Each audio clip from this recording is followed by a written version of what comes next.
ملا رومی رحمۃ اللہ علیہ فرماتے ایک دن نا شیر نے ایک دن نا ریچھ کو ساتھ لے لیا اور ساتھ لے لیا لومڑی کو. اس نے کہا اور شکار کرنے چلے. چلو جی, شیر کی مہربانی ساتھ لے لیا ہے, حالانکہ اس کو کسی کی مدد کی ضرورت ہے, وہ تو بادشاہ ہے, بادشاہ سلامت نے ساتھ لے لیا. شکار کیا 3 چیزوں کا. ایک شکار کیا خرگوش, ایک ہرن, ایک گائے. اب وہ شکار کر کے واپس آئے تو وہ جو ریچھ تھا نا ذرا اکڑ اکڑ کے چلنے لگا کہ بادشاہ کے ساتھ میں بھی تھا, یعنی شکار میں میرا بھی حصہ. اور شیر بھی سمجھ گیا بات کو کہ اس کا دماغ خراب ہو رہا ہے, حالانکہ میں نے تو ویسے ہی ساتھ لیا. وہ ریچھ صاحب بھی نا تگڑے ہو گئے, انہوں نے کہا ہو میں ساتھ ہی تھا کہ اب بادشاہ نے تو ویسے ساتھ لیا تھا کہ چلو 2-4 آدمی مل کے. تو وہ اس نے نا شیر نے بھانپ لیا. اس نے کہا کہ اس کے ذہن کے اندر بات آ رہی ہے کہ شاید میں کو بلا ہوں, تبھی تو مجھے اسپیشل بادشاہ نے کہا ہے کہ چل میرے ساتھ شکار کرنے میں, ہے کوئی میرے اندر بات. اللہ اکبر. اس نے نا آ گئے, بیٹھ گئے. تو اس نے کہا اس سے بادشاہ نے کہ کیا کرنا ہے, اب شکار تو ہو گیا ہے. تو اس کے اندر تو سودا سمایا ہوا تھا نا. اس نے کہا جی کرنا کیا ہے, بانٹ کے کھانا چاہیے, بانٹ کے کھانا چاہیے. اس کو بڑا غصہ آیا.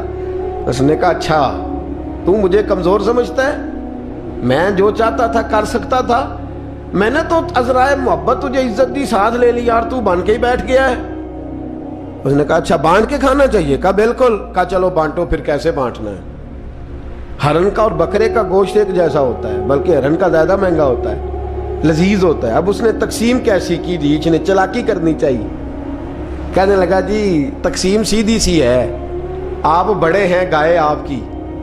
3 جانوروں کا شکار ہوا نا, گائے, ہرن اور خرگوش. کہنے لگا آپ بڑے ہیں, گائے آپ کی, میں درمیانہ ہوں تو ہرن میرا, اور لومڑی چھوٹی ہے تو خرگوش لومڑی کا. اس نے کہا تیرا بھلا ہو جائے, کیسی تو نے تقسیم کی ہے. اس نے مارا پنجا اور ریچھ کو بھی مار دیا. اس نے کہا تو عجیب آدمی ہے بھائی, تجھے تو ذرا موقع دیا ہے تو تو نے ہاتھ ہی وہاں ڈال لیا ہے جہاں بالکل تیرا بنتا ہی نہیں تھا. اللہ اکبر. اس نے کہا اچھا مر گیا.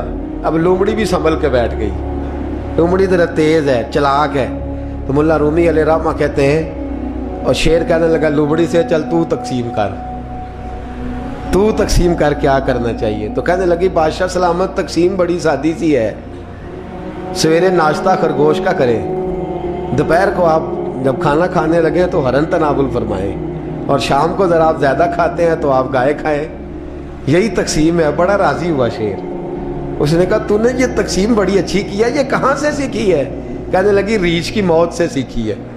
یہ ابھی مرا ہے نا میرے سامنے, اس کی موت سے میں نے سیکھی ہے. اس لیے کہ اگر یہ تقسیم نہ کی تو مر میں بھی جاؤں گی. بات تو تفنوں کی ہے, ظرافت کی ہے, لیکن ملا رومی کیا فرماتے ہیں؟ وہ فرماتے ہیں دوسروں کی موت سے ہی سیکھ جا.